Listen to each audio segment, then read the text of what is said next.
You probably know this feeling intimately. You see someone you care about struggling with a problem, and a physical sensation takes over your body. It is an almost magnetic pull to step in, to offer a solution, to make a phone call, or to fix the mess.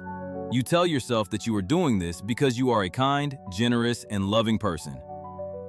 You believe that you are simply being helpful, but if you look closely at the aftermath of these interactions, you might notice a pattern that doesn't feel very good. You often end up feeling exhausted, underappreciated, and perhaps even a little resentful.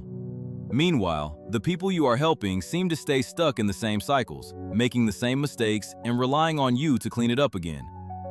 This dynamic suggests that what you are doing is not actually helping. It is a behavior known in psychology as overfunctioning. While it looks like altruism on the surface, it is often a mechanism for control. When you rush in to save someone, you are unconsciously trying to manage your own anxiety. You are making yourself indispensable to ensure that you are needed, which creates a subtle barrier against abandonment. If you are the one holding their life together, they cannot leave you. This is the trap of the fixer. You think you are building a bridge of connection, but you are often building a cage of dependency. To understand why this happens, we have to look at a model called the Karpman Drama Triangle. This social model describes three shifting roles that people play in high conflict or dysfunctional interactions: the victim, the persecutor, and the rescuer. As a fixer, you are stepping firmly into the rescuer role. The rescuer is not just a helper. The rescuer needs the victim to remain a victim in order to maintain their role. If the victim actually solved their own problems and became competent, the rescuer would lose their purpose and their sense of superiority. This sounds harsh, but it is rarely malicious. It is usually a learned survival strategy. Perhaps you grew up in an environment where things felt chaotic or unsafe. To survive, you learned to be the responsible one, the one who anticipates needs, the one who manages the emotions of the adults around you. You learned that being good meant fixing things. As an adult, you project this pattern onto your partners, friends, and colleagues. You scan the horizon for distress signals, and when you find them, you deploy your resources. However, relationships operate on a balanced system. This is the dynamic of overfunctioning versus underfunctioning. Imagine a seesaw. If you move all the way to the responsible side, doing all the planning, all the emotional soothing, and all the problem solving, the other person is forced to slide to the underfunctioning side, just to balance the relationship. By doing too much, you inadvertently train the people around you to do too little. You create a vacuum of competence that they fill with passivity. You might complain that your partner never takes initiative, but if you intervene the moment they hesitate, you never give them the space to develop that initiative. This dynamic manifests in very specific, everyday patterns. One of the most common is the compulsion to give unsolicited advice. When a friend shares a frustration, do you listen to understand or do you listen to solve? The fixer listens to solve. Before the friend has even finished their sentence, you are already formulating a three-step action plan. You might say, "You should just email your boss," or "Why don't you try this diet?" You offer these solutions with good intentions, but unsolicited advice is often received as criticism. It implies that you know better than they do how to run their life. It signals a lack of trust in their own intelligence and agency. Another pattern is the inability to tolerate another person's negative emotions. This is often called emotional fixing. If your partner comes home in a bad mood, you feel a spike of internal panic. You feel that it is your job to restore the equilibrium immediately. You might start asking, "What's wrong? What can I do? Do you want dinner? Should we talk?" You try to cheer them up, distract them, or analyze their problem. You do this not because you are essentially compassionate, but because their distress makes you anxious. You are trying to soothe your own discomfort by fixing theirs. This denies them the right to feel their own feelings and process their own day. It makes their emotions about you. A third pattern is the cycle of burnout and resentment. The fixer often carries an enormous mental load. You are the keeper of the calendar, the rememberer of birthdays, and the manager of crises. Over time, this leads to a deep, simmering anger. You start to feel used. You think thoughts like, "I do everything for everyone, and no one does anything for me." But this resentment is a trap of your own making. You are likely rejecting offers of help or signaling that no one else can do the job as well as you can. You are struggling under the weight of a burden you volunteered to carry. The cost of this behavior is high for both parties. For you, it leads to exhaustion and a loss of self. You are so busy living other people's lives that you leave your own life unattended. For the person you are saving, the cost is even higher. It is the loss of competence. Every time you solve a problem for someone that they could have solved themselves, you steal a learning opportunity. You reinforce the belief that they are incapable, fragile, or incompetent. You protect them from the consequences of their actions, which is the only way human beings actually learn and grow. Breaking out of the rescuer role requires a fundamental shift in how you view helpfulness. It requires you to move from saving to supporting. Saving is doing it for them. Supporting is standing by while they do it themselves.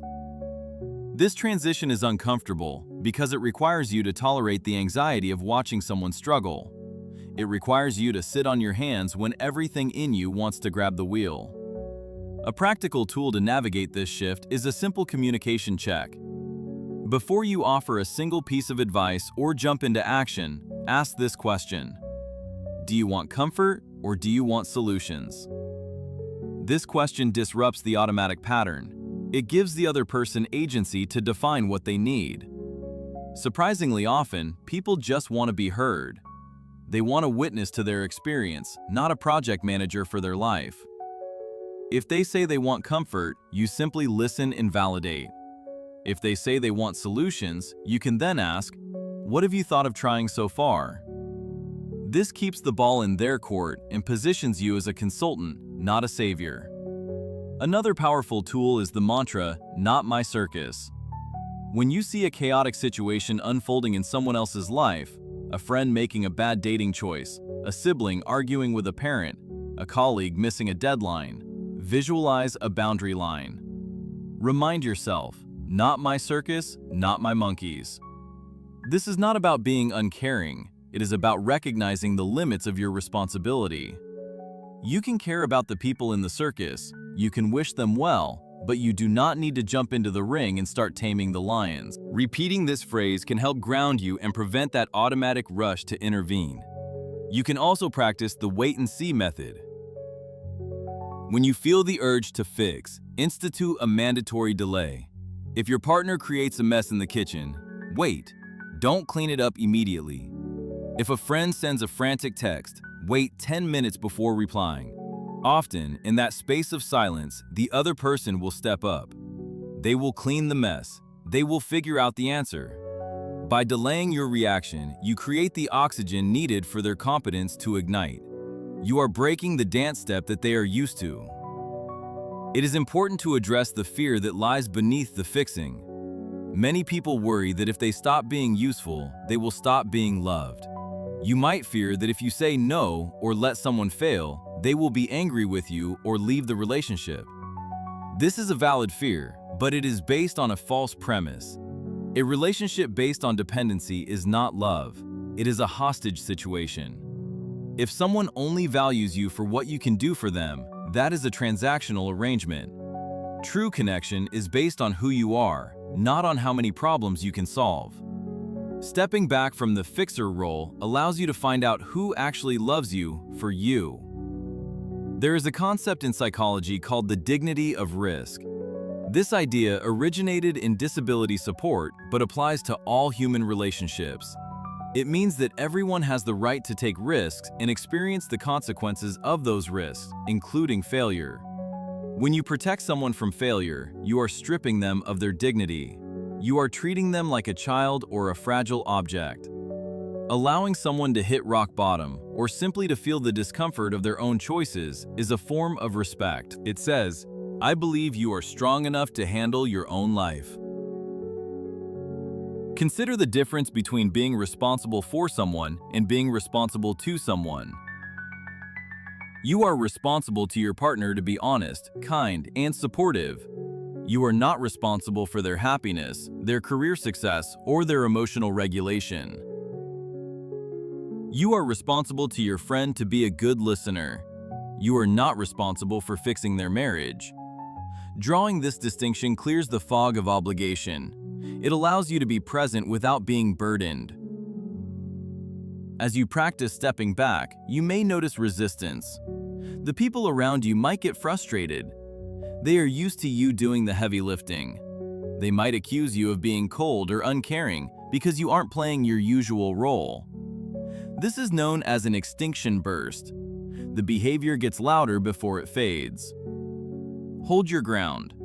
Their frustration is actually a sign that they are beginning to feel the weight of their own responsibilities, which is exactly where the growth happens. Ultimately, the goal is to cultivate interdependence rather than codependence. Interdependence is two whole, capable adults walking side by side, supporting each other but standing on their own feet. It is the difference between leaning on someone and clinging to them. When you release the need to fix, you free up an enormous amount of energy. You can direct that energy back into your own life, your own goals, your own hobbies, your own emotional growth. You stop being the stage manager for everyone else's play and start being the protagonist of your own. So the next time you feel that magnetic pull to save the day, pause. Take a breath. Ask yourself, is this my problem to solve? Am I helping them build competence, or am I building dependency? And most importantly, what would happen if I simply did nothing but offer my presence? You might find that the most loving thing you can do is to trust them enough to let them struggle. What is one burden you are carrying right now that actually belongs to someone else?